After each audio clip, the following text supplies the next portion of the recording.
Sa ating nakaraan na pag-aaral mga kapatid, tinalakay po natin kung ano po ang ginawa po ng ating Panginoon Jesucristo doon po sa anak ng opisyal.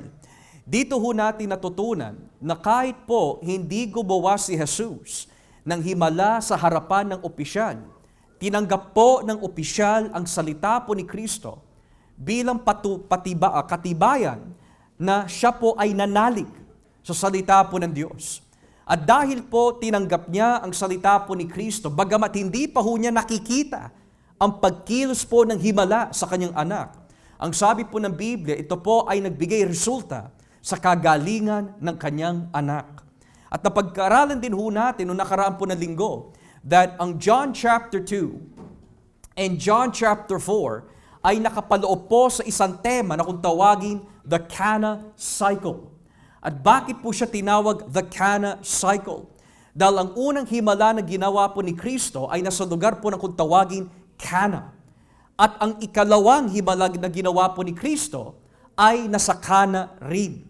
Subalit sa ating pagpasok po dito sa aklat po ng John chapter 5, makikita po natin na may panibagong tema na nakapaloob po between John chapter 5 hanggang John chapter 10.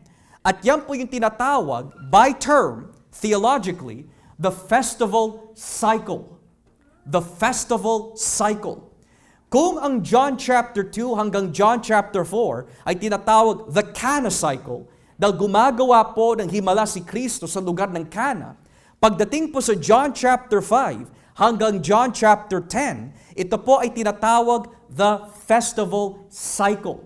At bakit po tinawag the festival cycle might be the question. Well, magbibigay po ng mga ilang halimbawa. Kung sisimulan po natin dito sa talatang 1, ang sabi po ng Biblia, pagkatapos nito, pumunta si Jesus sa Jerusalem upang dumalo sa isang pista ng mga Hudyo.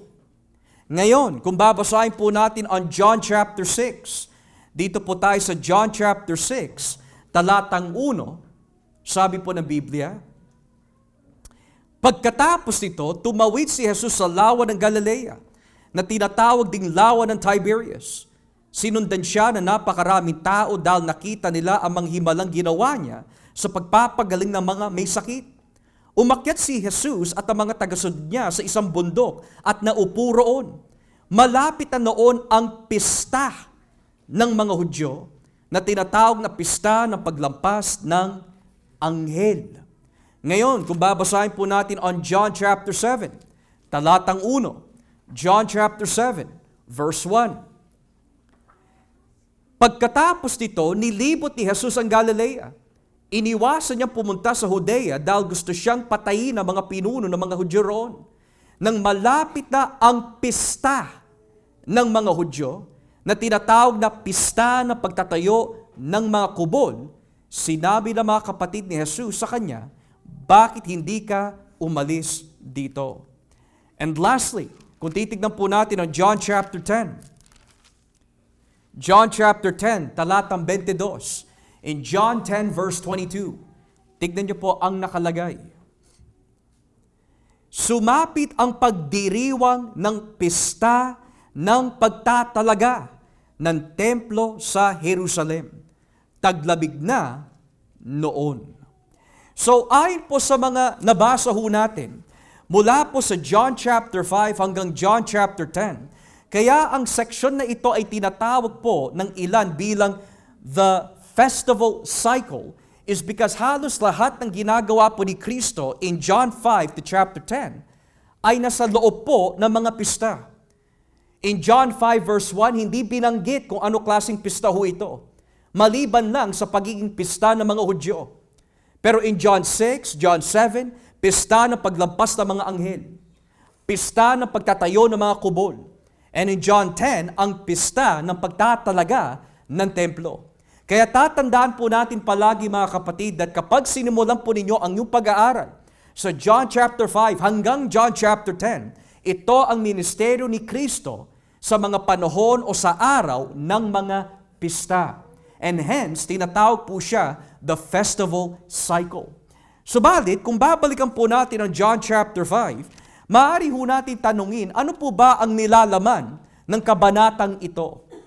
And we can say, mga kapatid, generally speaking, there are three themes that are taking place in John chapter 5. Unang-una, from verses 1 to 16, pinagaling ni Kristo ang may sakit. So John 5, 1 to 16, pinagaling ni Kristo ang may sakit. From John 5, verse 17 hanggang 29 o 29, ito po yung otoridad ni Kristo. Ang otoridad ni Kristo. And from verse 30 hanggang sa katapusan ng kabanata, ang katibayan na si Kristo ang tema ng kasulatan. Ang katibayan na si Kristo ang tema ng kasulatan. So dahil po ito ay nahahati sa tatlong bahagi, dito po lang po muna tayo sa unang bahagi, verses 1 to 16. Sabi po dito sa talatang 2 of John 5, sa isang pintuan ng lungsod ng Jerusalem, kung saan idinadaan ang mga tupa, ay may paliguan na ang tawag sa wikang Hebreo ay Bethesda. Sa paligid nito ay may 5 silungan, kung saan nakahiga ang marami may sakit, mga bulag, pilay at mga paralitiko. Now, kung mapapasin ho natin, dito po sa talatang 2 at 3, sabi po ng Biblia, si Kristo po ay nasa lugar na kung tawaging Jerusalem, sa pista ng mga Hudyo. Hindi ho natin alam specifically kung anong klaseng pista ang binabanggit po dito, pero maaari, ang rason kung bakit po hindi binabanggit po ni Juan kung ano po yung specific na pista po dito, dahil nakatuon po ang kanyang pansin with emphasis dun sa araw ng pamamahinga. Hindi kagaya po ng John 6, hindi kagaya po ng John 7, hindi kagaya po ng John 10, where binabanggit po talaga ni Juan kung ano po yung pista sa araw na yon. Pero dito po sa John 5, hindi niya binabanggit because the emphasis again is not on the feast, but on the Sabbath day. Ngayon, sa pagpasok po ni Kristo sa Jerusalem, nabanggit po ni Juan, historically, na pumunta po si Kristo sa isang lugar kung saan may tinatawag po na pader known as the Sheep's Gate. The Sheep's Gate. Now, it is fascinating dahil sa Lumang Tipan, kung pag-aaralan niyo po ang aklat ng Ezra at ang aklat ng Nehemiah, nung itinayo po ng mga lingkod ng Diyos ang pader at yung building ng templo, inayos po nila ito dahil ito ay giniba noong mga panahon po ng Babylonian invasion. Ngayon, may isang impormasyon that I find very, very important na dapat po natin malaman.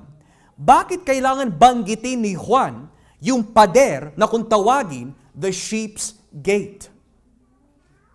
At may kinalaman po ito sa aklat ng Nehemiah, Kapitulo 3. Kung atin po babasahin sa Nehemiah, chapter 3, talatang 1, Nehemiah chapter 3, beginning at verse 1. Tignan niyo po yung nakalagay po dito, mga kapatid. Nehemiah chapter 3, verse 1. Itinayo ni Eliashib na punong pare na mga kasamahan niyang pare ang pintuan na tinatawag na tupa. Matapos silang ikabit ang pintuan, itinalaga nila ito sa Diyos. Itinayo rin nila at itinalaga ang mga pader hanggang sa tore ng 100 at sa tore ni Hananel. And then kung ibababa po natin ang basa sa talatang 32, dito po tayo sa talatang 32 of Nehemiah chapter 3. Sabi po ng Biblia, ang nagtayo ng bahagi ng pader mula sa kwartong iyon hanggang sa pintuan na tinatawag na tupa ay ang mga platero at mga ngalakal. So dito, kitang-kita ho natin, mga kapatid, that yung lugar na pinuntahan po ni Kristo, na kung tawagin po yung pader ng tupa or the Sheep's Gate, hindi po ito isang modern invention. Ito po goes all the way back to the time of Nehemiah. Now, why is this interesting?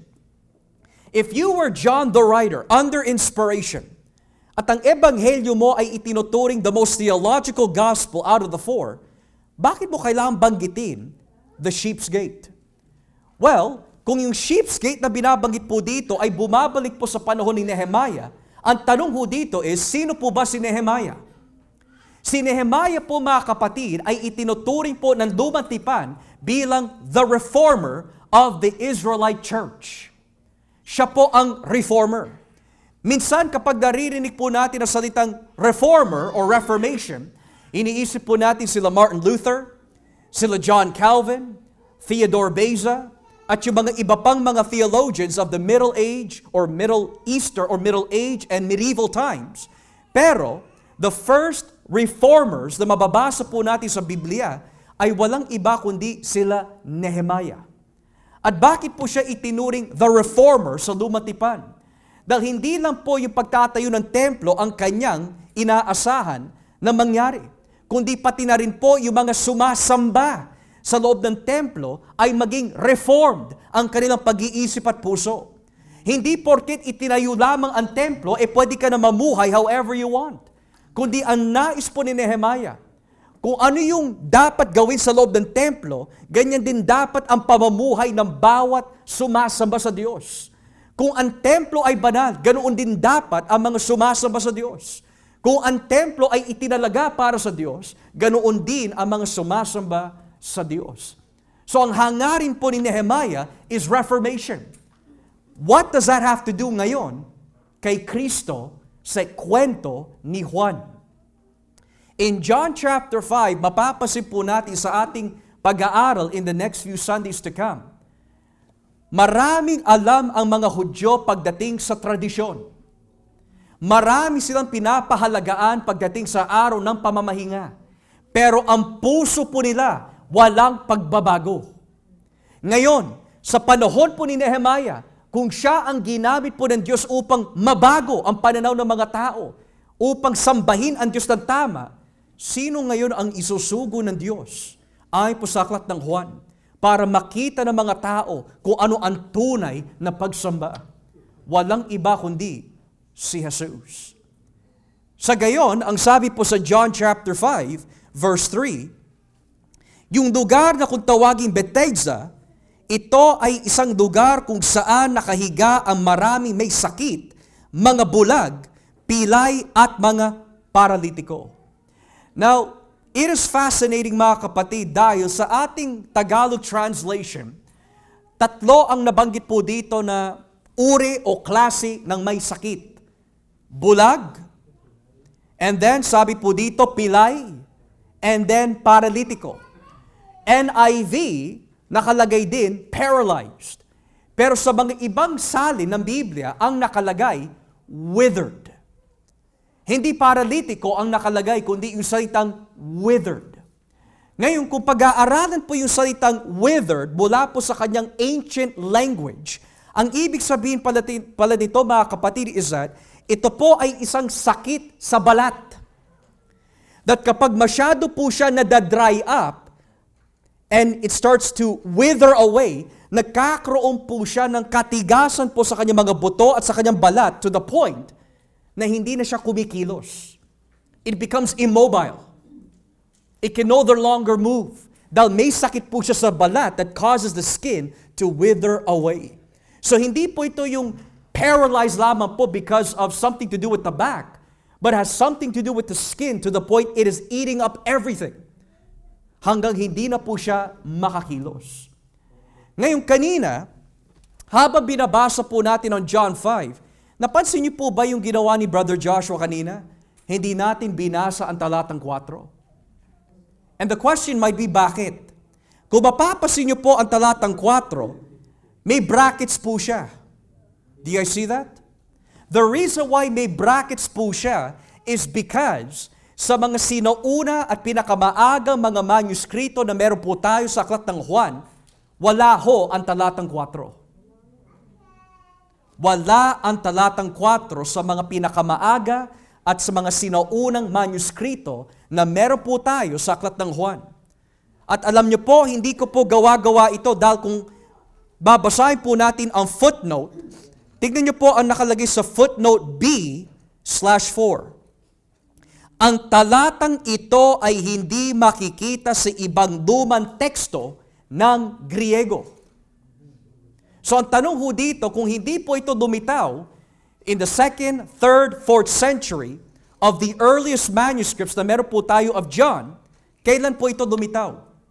And ayon po sa mga ibang manuskrito, ito po ay biglang lumitaw in the 5th to the 8th century. From the 5th to the 8th century. Ngayon po, sa pag-aaral po ng textual criticism, nang ibig sabihin ang pagbibigay puna sa mga manuskrito at ang pagkakaiba ng bawat manuskrito sa mga ibang manuskrito, ito ang tendency ng mga skriba.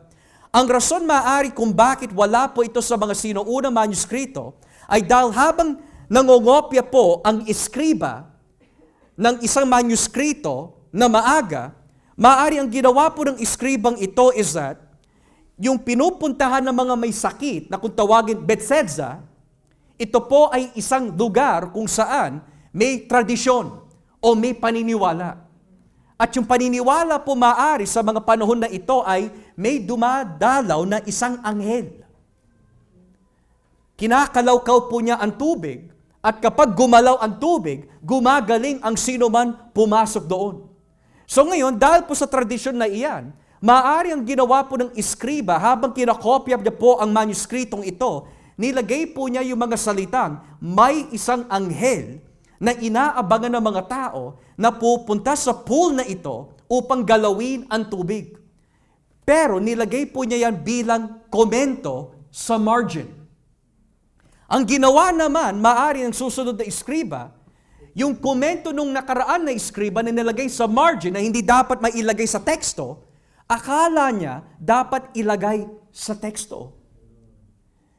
So ang nangyari, dahil po sa hindi pag-iingat ng mga ibang iskriba, from the 5th century and onwards, meron po ito sa ating mga teksto. Now, kung ikaw ay may King James Version of the Bible, yan ang nakalagay ho doon. Yan ang nakalagay. Kaya ang sabi po dito sa verse 4, hinihintay nilang gumalaw ang tubig. Dahil paminsan-minsan may isang anghel ng Diyos na bumababa at kinakalawkaw ang tubig. Ang unang makalusong sa tubig pagkatapos makalawkaw ng anghel ay gumagaling, kahit ano pa ang kanyang sakit. So, ito ay nagbibigay paliwanag lamang, maari ng iskriba, na naisama po nung susunod na iskriba, pero wala po ito sa mga sinuunang manuskrito. Okay? Now, when we get to verse 5, sabi ho dito, may isang lalaki roon na 38 taon nang may sakit. Nakita ni Jesus ang lalaki na nakahiga roon at nalaman niyang matagal na itong may sakit. Kaya tinanong siya ni Jesus, gusto mo bang gumaling? Sumagot ang may sakit, gusto ko po sana, kaya lang, walang tumutulong sa aking lumusong sa tubig kapag kinakalawkaw na ito. Sa tuwing papunta pa lang ako, nauunahan na ako ng iba. Ang aral po na mayahatid ni mga tekstong ito, mga kapatid, ay napakahalaga. Ito po ay isang lalaki na nagtitiwala sa tradisyon ng tao. 38 years ho siya nag-aabang na may tutulong sa kanya. Na kapag gumalaw ang tubig, may tutulong sana sa kanya upang gumaling. Now, there have been several views kung bakit po gumagalaw ang tubig. Una, yung nabanggit po kanina, may tradisyon na may isang anghel na bumababa mula sa langit at ginagalaw po niya ang tubig. At kapag gumalaw ang tubig, ito na po ang senyales na ang sino man po papasok sa tubig ay gagaling. Pero, there is another view that I find to be very convincing. Unang-una, nasaan po ba ang pool na ito? Sa lugar ng Bethesda. Ang salitang Bethesda ay may kahulugan, the house of springs. House of springs. Now, bakit po siya tinawag house of springs? Because, according to archaeological evidence, mga kapatid, ang lugar po na ito na tinawag na Bethesda, yung tubig po niya sa ilalim has an ancient spring. Ngayon, kapag kumukulo po yung spring po na ito, nagkakaroon po ng movement yung tubig. Pero dahil po ang mga tao noon was very superstitious, iniisip po nila, not so much the spring, kundi kapag gumalaw ang tubig, may himala na mangyayari. At dahil po dito, umaasa po yung lalaking may sakit for 38 years na may tutulong ho sa kanya. Ngayon, paano po ito naghahatid ng mensahe ng tradisyon? Well, here's the clear part of it. Kapag tayo po mga kapatid ay umasa sa tao at hindi umasa sa Diyos, walang mangyayari sa atin. Kapag tayo po ay umasa sa tradisyon at hindi ho tayo umasa sa katotohanan ng salita ng Diyos, wala mangyayari sa atin. Maraming tao umaasa sa rosaryo. Sa India, marami po silang superstition na paniniwala. Kapag kinain nila ang dumi ng hayop, kapag pinahid ito sa kanilang mga kamay, pinahid sa kanilang mga mukha, gagaling sila. Pero walang nangyayari. May mga tradisyon kapag nanalangin ka towards the east ng 5 beses. Ito ay isang ticket patungo po sa kaligtasan. Maraming tradisyon at superstition na dinadala ng mga tao. Pero ayaw po nila paniwalaan ang simpleng ebanghelyo ni Kristo. At kapag sinabi natin simpleng ebanghelyo, the gospel that can be understood clearly, bagamat napakalalim, napakalawak ng ebanghelyo, but it is simple enough to understand. Pero mas pipiliin pa rin ng tao ang napakaraming, masasabi po natin, kalokohan na paniniwala bago po nila tanggapin ang ebanghelyo. Ngayon, ang sabi po ni Kristo, tumayo ka, buhatin mo ang higaan mo at lumakad. Agad na gumaling ang lalaki. Binuhat niya ang higaan niya at lumakad. Nangyari ito sa araw ng pamamahinga. Now here's another question. Nabanggit po kanina ni John, Sheep's Gate. Bumabalik po yun sa Nehemiah. Ngayon, binanggit po ni John in John 5 ng 2 beses yung mga salitang sa araw ng pamamahinga. Nabanggit niya po dito sa talatang 9 at inulit po niya muli sa talatang 16. Kaya mula noon, sinumulang usigin ng mga pinuno ng mga Hudyo si Jesus dahil nagpagaling siya sa araw ng pamamahinga. Now, ang tanong ho dito mga kapatid, ano po ba ang ibig sabihin ng araw ng pamamahinga sa mga Hudyo noong panahon ni Kristo? Biblically, kung pag-aaralan po natin ang Lumang Tipan sa Exodus 20 o Deuteronomio 5, napakalinaw kung ano po ang rason kung bakit itinalaga ng Diyos ang araw ng pamamahinga. Ito ay dahil para makapagbigay ng pahinga sa kanyang mamamayan at maalala po nila kung paano sila pinalaya ng Diyos mula sa Egypto. Subalit pagdating sa pananaw ng mga Hudyo, meron po silang pinanghahawakan na tradisyon tungkol sa araw ng pamamahinga na kung tawagin Mishnah Shabbat. Mishnah Shabbat. Kapag sinabi po yung salitang Mishnah, ang ibig sabihin po nito, ito ang paniniwala o komentaryo ng mga rabay tungkol sa kasulatan. Magbibigay po ng halimbawa. Kung nabasa niyo po ang Mateo 5, natatandaan niyo po ba yung mga nabanggit ni Kristo? Nung sabihin po niya, sinasabi sa inyo noon, na ito yung di nyo dapat gawin. Pero ako ang nagsasabi sa inyo ngayon ang kahulugan na ito. Or for example, sinasabi ng mga iba noon na huwag kang mangangalunya. Pero ako mismo ang nagsasabi sa inyo yung tumingin ka lang na may masamang pagdanasa ay nangalunya ka na sa iyong puso. Ano po yung noon na binabanggit po ni Kristo? Yung paniniwala ng mga tao na nagtuturo ng Mishnah. At ipapakita ko sa inyo mamaya kung ano po yung nagiging paniniwala ng mga ito sa Mishnah. So tingnan niyo po yung reaksyon ng mga tao sa talatang Gs. Kaya sinabi ng mga pinuno ng mga Hudyo sa taong pinagaling, Hindi ba't araw ng pamamahinga ngayon? Labag sa kautusan ang pagbubuhat mo ng higaan. Ngayon, kung babasahin niyo po ang Exodus 20 at Deuteronomio 5, walang sinasabi sa kautusan o sa 10 utos, lalo na pagdating sa araw ng pamamahinga, na bawal magbuhat ng higaan. Wala kang mababasa na ganito. Sabi lang po sa Exodus 20, sabi lang po sa Deuteronomy 5, ang iyong mga alipin, ang iyong mga anak, ang iyong mga kamanggagawa, hindi sila dapat magtrabaho, ang iyong mga hayop, hindi dapat sila magbibitbit ng anumang bagay, magpapahinga lang sila. Pero walang binabanggit sa Lumang Tipan, bawal magbuhat ng higaan. Kapag ginawa mo ito, labag yun sa araw ng pamamahinga. Wala tayong mababasa ng ganito. May mga iba naman, mga kapatid, ito ang kanilang ginagamit na teksto. Kung babasahin po natin ang Jeremias, Jeremiah 17. Jeremiah 17, verse 21 and 22.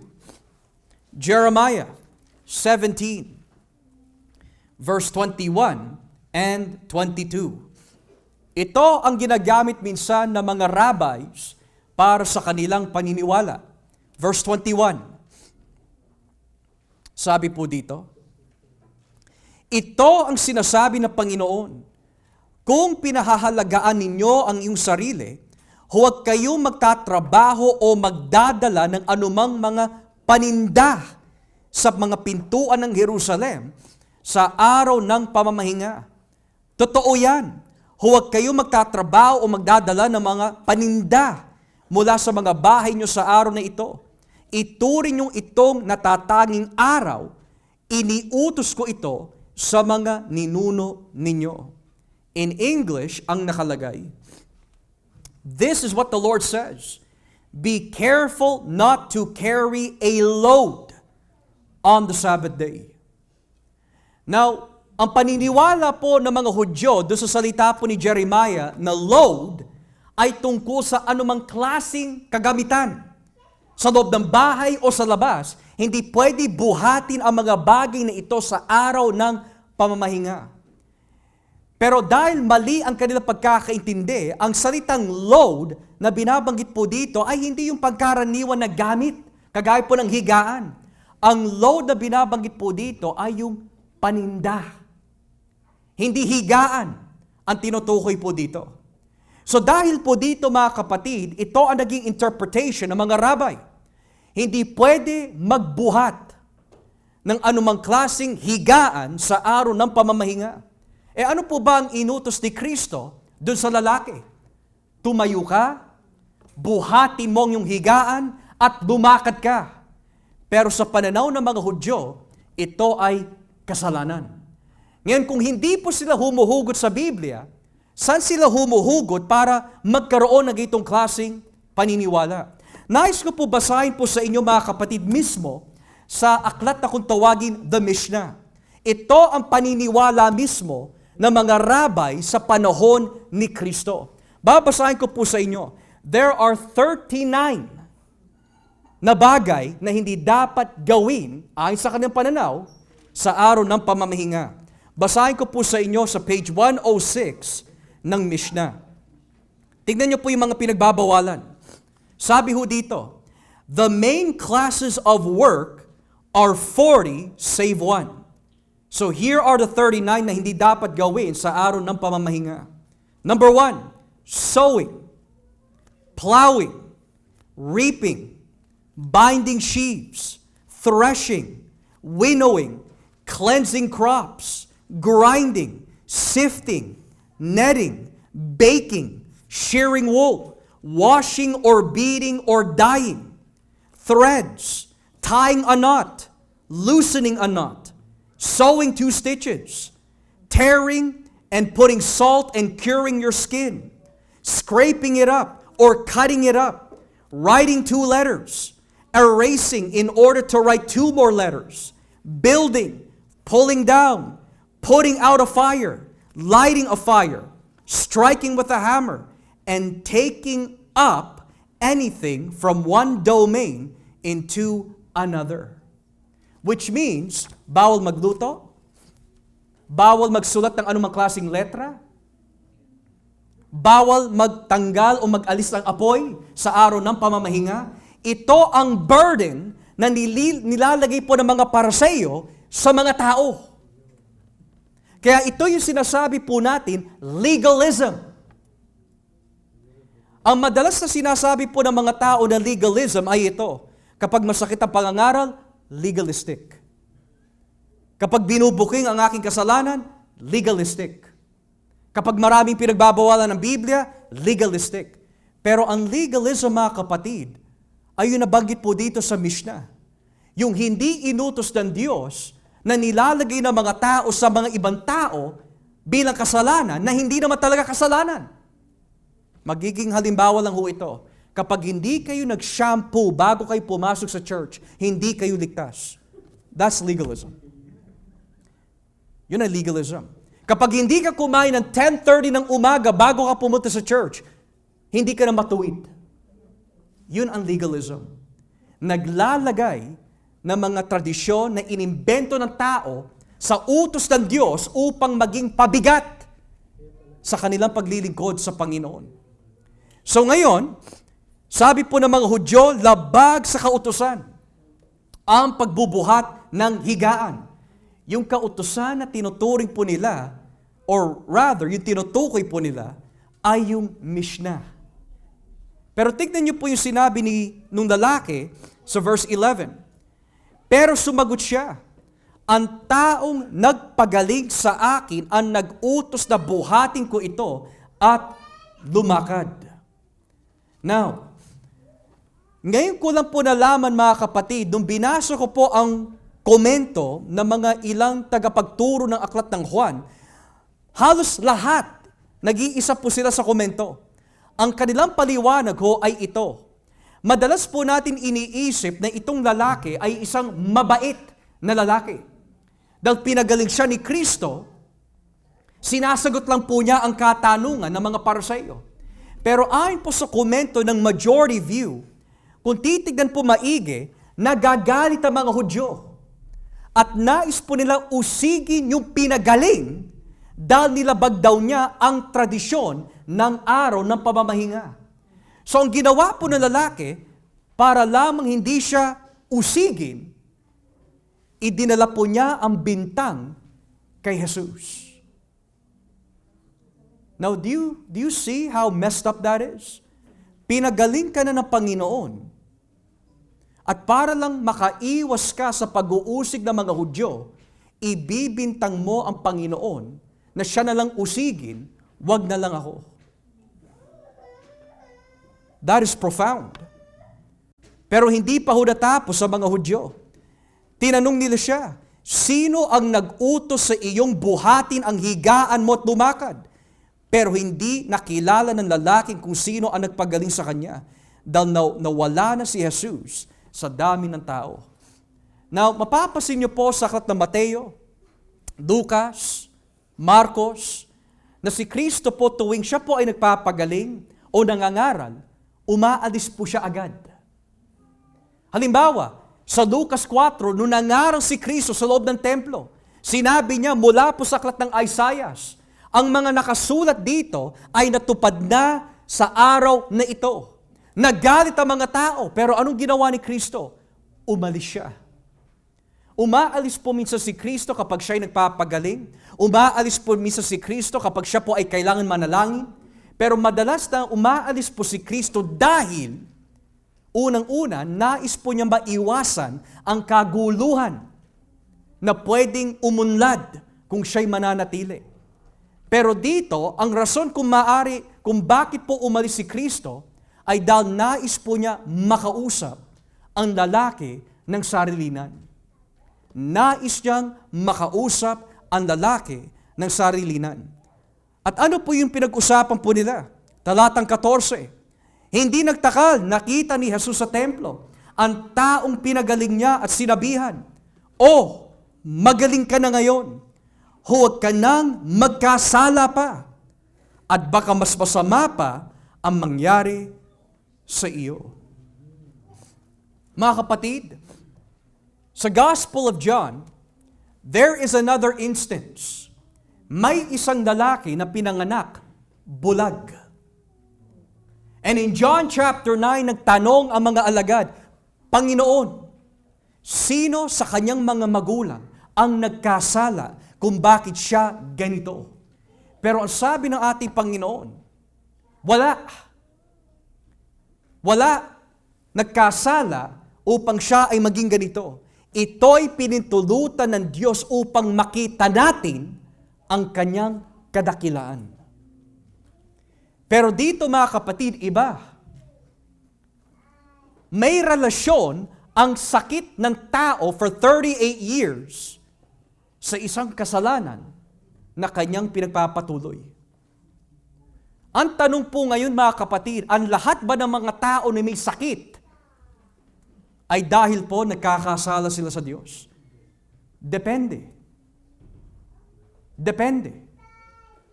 Sa panahon po nila Moises, nagkaroon po ng leprosy si Miriam. Bakit po? Dahil inuusig niya si Moises. So ang nagdulot po ng sakit kay Miriam ay ang kanyang pagkakasala sa Diyos. Pangalawa, sa Deuteronomio 28, kapag nilabag natin ang kasunduan ng Diyos, magkakaroon ng sakit ang ating mga katawan. So dito, kitang-kita ho natin mga kapatid, the reason why may sakit yung tao for 38 years is not because of something that naturally happened to him, kundi ito po ay dahil sa kanyang kasalanan na ayaw niyang pagsisihan. Natatandaan ko po, may mga kwento ang mga sikat na celebrity, mga athletes, sinasabi nila, yung mga iba nagkaroon ng AIDS. Bakit sila nagkaroon ng AIDS? Dahil kung titignan mo ang kanilang history, marami sila nagkaroon ng sexual partners. Dulot yun ng kanilang kasalanan. Abortion. Bakit po ninanais ng Planned Parenthood, lalo na kapag pinag-aralan po natin ang history of Planned Parenthood, bakit po nila ini-initiate yung mga bagay na abortion and many other procedures na hindi mag-conceive or to terminate whatever is in the womb of a woman to get any further? Is because tinatago po nila yung kasalanan of fornication. Tinatago po nila ang kasalanan ng immorality. So we could say, maraming tao ay nagkakasakit at napapahamak dahil sa kasalanan na hindi nila pinagsisisihan. And this brings consequences sa mga tao. A good testimony is my mother. Tagapag-usik po siya ng simbahan noon. Bago po siya nakakilala sa Panginoon, ginagamit niya ang kanyang bibig upang laitin ang mga Kristiyano. Pagtawanan ang mga Kristiyano. Usigin ang mga Kristiyano gamit ang kanyang bibig. Pero dahil sa galit ng Diyos, binigyan siya ng sakit. Lahat ng inipon niya na pera ay napunta sa kanyang gamot. Dahil mismo ang aking ina magpapatotoo sa inyo. Mayabang siya, pinagmamalaki niya ang kanyang karunungan, natapos in psychology. Yung mga naipon po niya na pera, nais po niya abutin ang pinakamataas na estado sa kanyang pinag-aaralan. At nilalait pa niya mga Kristiyano hanggang dumating ang paghuhukom ng Diyos sa kanya. Kagaya po na may sakit ho dito, sinabi ni Kristo, pinagaling kita, huwag ka na magpatuloy sa kasalanan. Kaya maraming tao malakas ang loob na magkasala sa Diyos dahil araw-araw naman ako nag-gym eh. Healthy naman ako kumain. Pero mga kapatid, hindi natin kayang kalabanin ng Diyos. Dahil iba ang Diyos kapag siya'y nagalit. Marami tao ay nagkakasait because of over-fatigue. Dahil sa pagtatrabaho. Dahil po sa mga bagay na hindi dapat pasukan, pinapasukan, to the point na sila po ang nahihirapan. There are sins, mga kapatid, that are related to our sicknesses. Pero hindi nangangahulugan lahat na nagkakasakit ay dahil po sila'y nagkasala.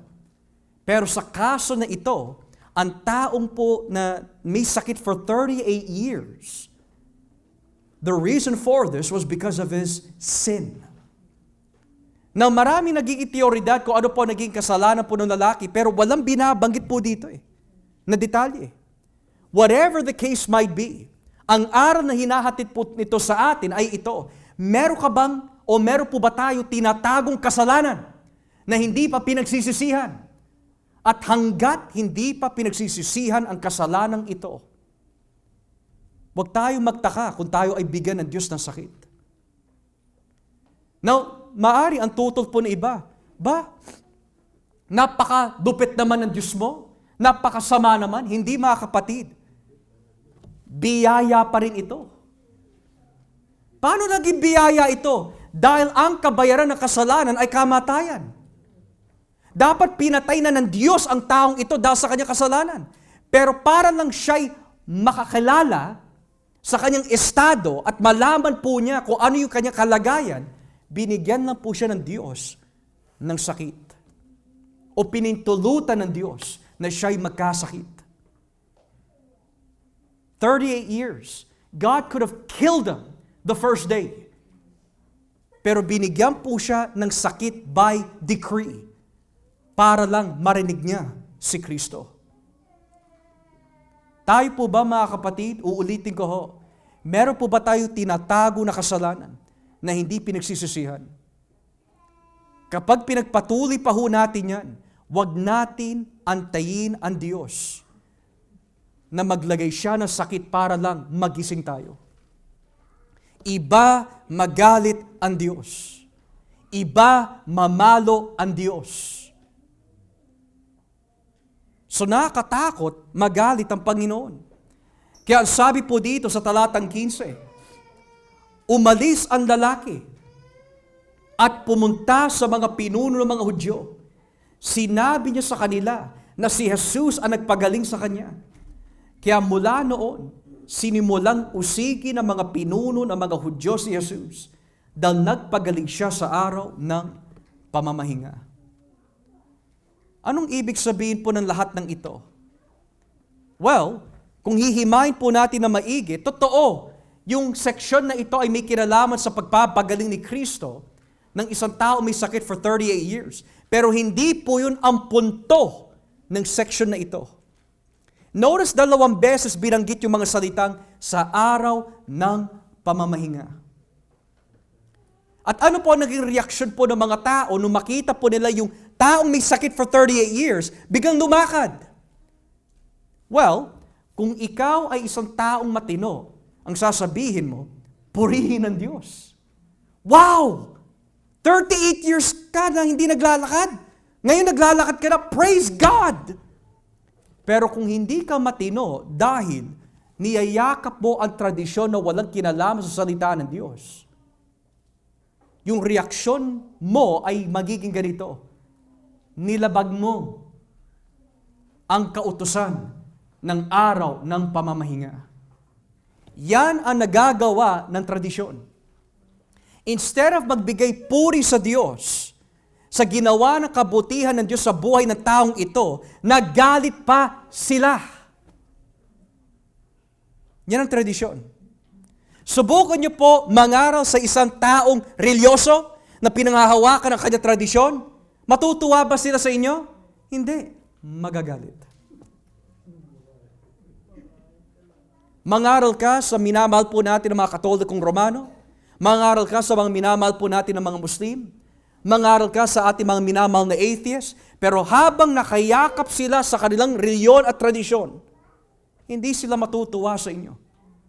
Magagalit. Yan din ang nangyari doon sa lalaki.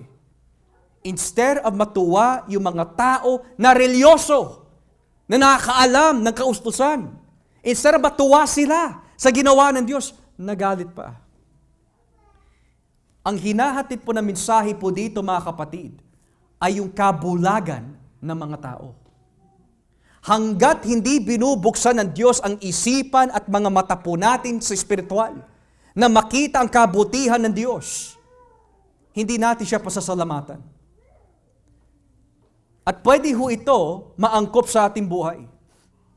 Maari alam natin na namatay si Kristo sa krus. Maari alam po natin na siya po ay muling nabuhay pagkalipas po na 3 araw. Pero kung yung pasasalamat sa Diyos, yung pagpapakumbaba sa Diyos, at yung pagpupuri sa Diyos, ay hindi natin ibinibigay. At hindi natin ibinibigay ang ating buong pagkatao sa Kanya. At nagagalit pa tayo na binibigay natin ang ating buong pagkatao sa Diyos. Maaari, tayo rin ay nabubulag ng tradisyon. Alam ko na namatay si Kristo sa krus. Alam ko siya ay muling nabuhay. Alam ko ang kapatawaran ng kasalanan ay nasa Kanya. Pero, ayoko muna ibigay ang lahat. Wala tayo pinagkaiba sa mga religyoso dito. Alam nila ang araw ng pamamahinga, alam nila ang tradisyon. Pero pagdating sa kabutihan na ginawa ni Kristo, instead of sinukli po nila ang pagpupuri sa Diyos, ang isinukli po nila ay pagrereklamo, galit, and complete rejection of Christ. And why is John chapter 5 verse 1 to 16 important? Dahil yung binasa po natin kanina, ito ang simula ng pag-uusig na mararanasan ni Kristo. Ito ang simula ng pag-uusig na mararanasan ni Kristo. Sa buod, ano po ang application na binibigay po nito sa atin mga kapatid? We must always be grateful sa ginawa ni Kristo sa atin. Huwag nating tularan o gayahin yung mga masyadong religyoso. Hinahawak ang kanilang tradisyon. Pero walang pasasalamat, walang pagbabago, walang kagalakan sa Diyos, walang kasiyahan sa Diyos, kundi religyoso lamang sila. Huwag nating tularan yung mga kapatid. Pinagaling ka man physically o hindi, mayaman ka man o hindi, usiging ka man na matindi o hindi kasintindi, tayo po ay nagagalak at nagpapasalamat dahil tayo ay na kay Kristo Jesus. Huwag nating tutularan ng mga ito. Dahil sabi po ng Biblia, dahil pinagaling na tayo ng Panginoon, huwag na tayo magpatuloy pa sa kasalanan. Yan ang aral na hinahatid sa atin ng Panginoon. Dahil pinagaling tayo, pinatawad tayo, niligtas tayo, huwag na tayo magpatuloy pa sa kasalanan. As we pray,